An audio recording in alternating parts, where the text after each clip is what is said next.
Brendan, obviously you've announced your squad, Carl Ablett, Keith Galloway back in. You must be pleased to have both of those in to strengthen things after a weekend when you've played 2 matches. Yep, yeah, they'll be welcome return, both of those. Keith has only been out for a couple of weeks and Carl's been out for about 5 weeks, I think, so both get through a lot of work for us, so yeah, it'd be good to get them back. So Keith's had a minor operation. Just a clean out, yeah. Like you said, a bit longer. Can they hit the ground running straight away, even after 3 and 5? I think Keith will get back into it quicker. Carl will take a couple of weeks, but he's got to start somewhere. Any longer than 5 weeks, you start looking more than 6 weeks, and then there's got to be special circumstances about why they'd play with us straight from the off. Normally we'd go and try and get him a game somewhere else, but Carl's a durable bloke, very fit fella, Carl, and he's just on that cusp of being able to come straight back in with us. He comes off the bench and it'll be a couple of weeks before he sharpens up. Jimmy Kinehorst, I think, has been missing since about the same time as Carl, hasn't he? So is there any updates on him? Well, he's going through his rehab and there's no setback, so he's got about another 5-6 weeks, Jimmy K, with that the brace or the pot. It wasn't a pot, but he had some sort of brace on his hand there.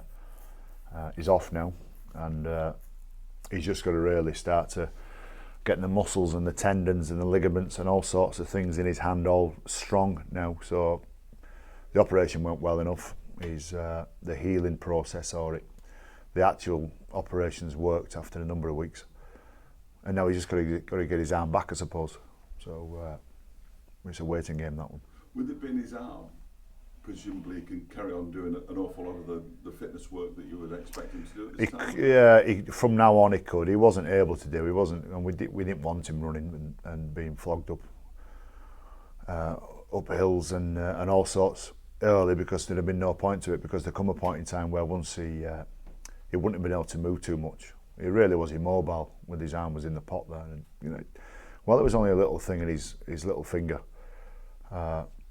that needed to fix, and if that didn't fix, well, that little finger comes down and that starts to pull the others down. He ends up a serious risk of losing the use of his hands. So we've got to be really careful in the early stages.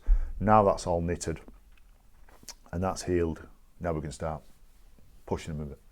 We always ask, how have you missed them when players have been out and come back? I mean, presumably you miss any first team squad member and would like everybody available all the time, but realistic to know that that's never going to happen. What you do miss is the ability to rotate. So Jimmy was having a fine season, Jimmy K, before he stepped down, and Carl was having a great season as well, and was very, very dominant for us. And you're going to lose some of that, but then we've been very good at times while they've been out. What you do miss most is the ability to rest one or two, to shift people about. Mooney has been playing a lot of six, has had to go back into centre either for some games or during games because we've lacked Jimmy K and Sutty, who's been filling in there.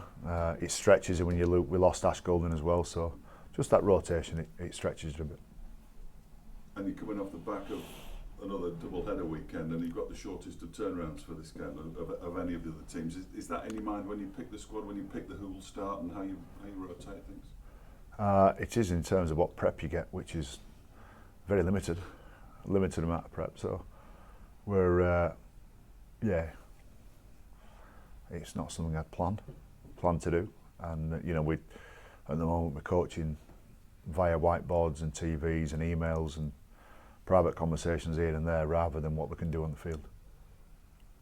Centurions, you played them very early in the season at their place. Perhaps they were still on adrenaline. It was their first home game, I think, wasn't it, as well? So it was a huge occasion for them, and you got over the line then. What have you made of them in Super League? Well, I think they've been competitive. I think they've lost some games, and they're they'll be very disappointed with that. But they're not getting blown away. They're not getting turned over, and they're making most games a contest. And in recent years, when a team new has come in, it's been you can see that they're clearly off the pace, and they're going to take 2 or 3 seasons to get up to it. And that's not the case with Leigh. And I think they warrant respect. We need to be on our guard against them.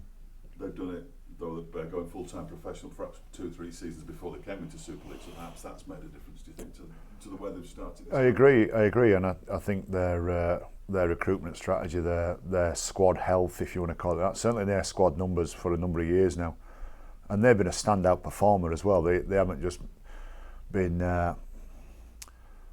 jostling in the Championship. They've been a standout team in that Championship, and probably been there or thereabouts of a Super League team in the Championship for a number of seasons. So the fact that they're having a tough year this year will put them in good stead. You know, they are losing some games, but as I said, they're in the contest.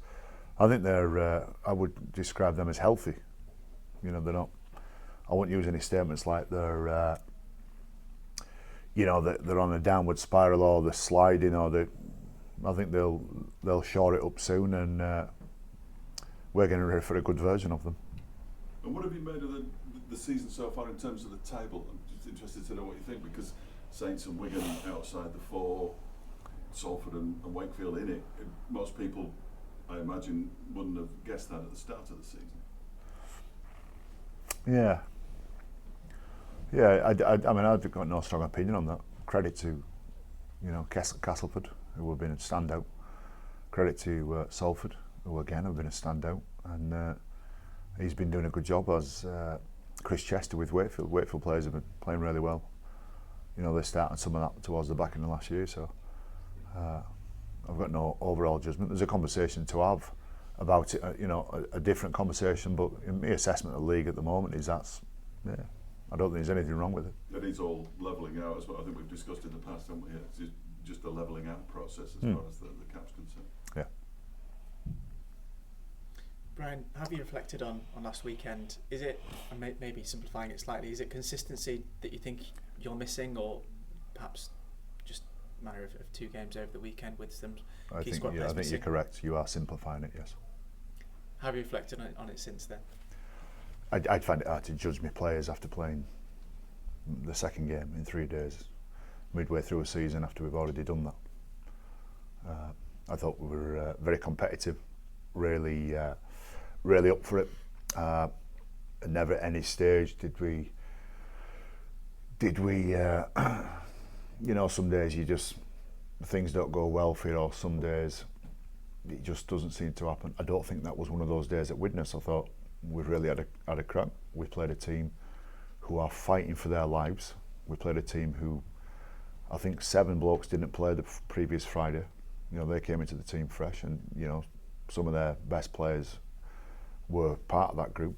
And just, while there's things we want to be better at and some things that we were not great at, I find it really difficult to be overcritical of the 17 fellas that took to the field there.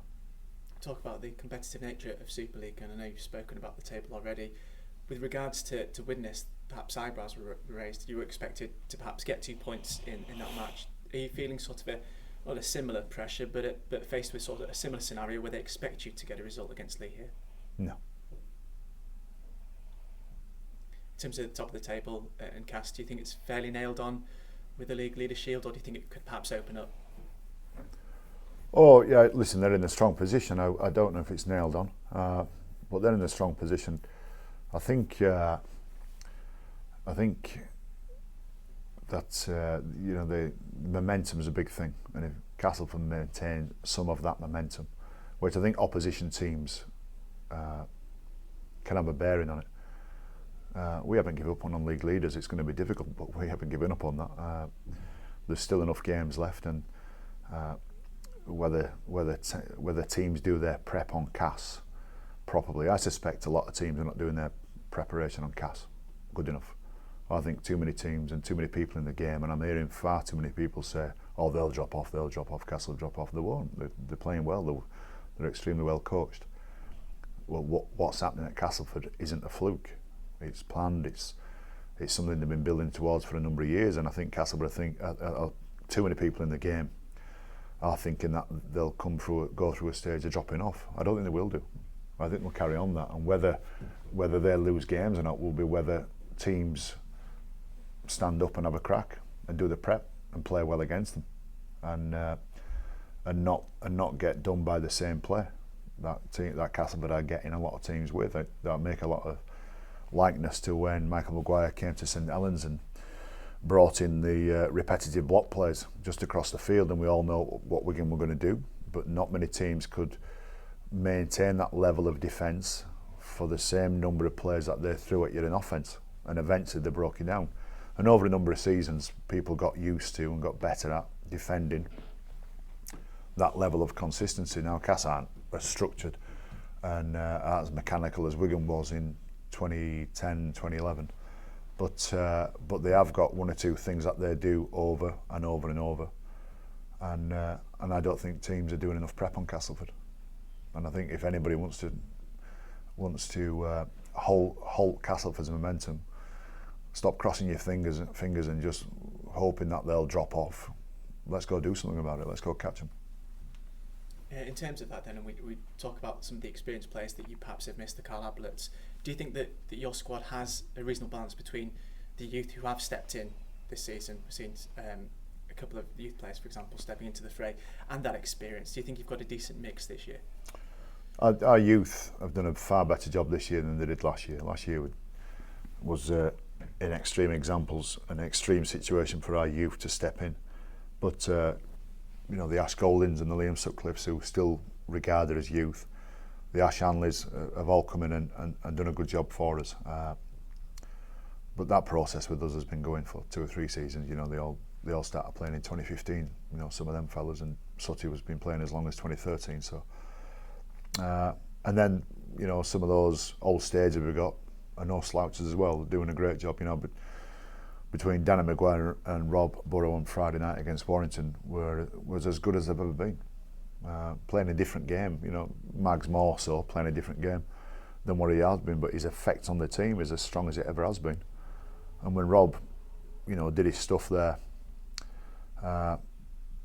during that second half against Warrington, it's you look at a clip when he was 22 compared to what he is now, and there won't be too much difference. Matt Parcell, just a quick question in him. I know you've been asked about him in his hat-trick on Friday. He is still learning, obviously, the game here, new environments and different places to go to. Best is yet to come with him, do you think, as well? He'll get better with us for sure, and we'll get better with him. Bearing in mind, we didn't have a pre-season with him. He wasn't over till after the new year. So, yeah, I think I would assume, I'm hoping most people would be pleased with what they see. I'm hoping most of the Rhinos fans would look at him and think he's a good one, and he's been a great decision to get him in. But I think everybody's, and we've got some smart fans as well, I think they all know that our work with him and his work with us can only get better. Thank you. You mentioned Ashton Golding there, Brian. He obviously came out of the game last Friday against Warrington. How's he, and what's the update on Brett Delaney as well? Ashton Golding's got the hamstring. It's his other hamstring this time, so I don't think it's going to be that bad, and the fact that we took him off straight away meant, let's hope his recovery is a bit of a shorter period. And Brett Delaney, an unfortunate fella, involved in a freakish fall, really, where both his knees splayed out, so he's damaged both knees at the same time. None of them are, either knee's not going to be huge amount of time, but he's going to be anywhere between 5 and 6 weeks with both knees, so we're going to miss Brett. There's been a lot of talk this week, particularly forthright have been Darryl Powell and Tony Smith about the double weekend. Do you think, in terms of how the planning of the season can be done going forward, that now is the time to review it rather than at the end of the season, when perhaps how tough this period is may be lessened? Yes, if I understand how a group of chief executives would agree to this, and I'm presuming they did this in September, October, November time last year, that to enable this England camp to go ahead, that we push the season back a week, and to do that we have to have another catch-up weekend. I understand there are a group of chief execs where the vast majority of them have never played or coached, would think it's okay that we could do this. And when they came back and told us that that's what they agreed, most coaches don't have the pull in the game that people assume. I think there's a current of thought out there that coaches run the game. They don't. We get told what to do. So So we put a thumb up to that and say, right, if that's what we're going to do, that's what we're going to do. But I think here and now, living it here and now, it's a wrong decision. Again, I'll say it again. I understand how most chief execs and administrators last year said, yeah, well, I think we could do that as a comp, we'll go do that. But the here and now living it, it's wrong. We shouldn't have done it. It's too much for the players, and I'd invite anybody from the RFL or from the England camp to come and look at what we do and see how much we aren't doing at the moment. How much the first Easter took some getting over to then head into this second catch-up weekend. I'd invite them to come and look at some of the numbers, look at some of the GPS, look at some of the data that we've got on players, and we literally are coaching via conversations at the moment. The amount of clicks that we don't run during the week and the amount of time that we can't spend on a field. It's, you know, in terms of performance and in terms of a group of men going out and being good at the weekend, the here and now, it's obviously the wrong thing to do, but I get why they would agree to it back then.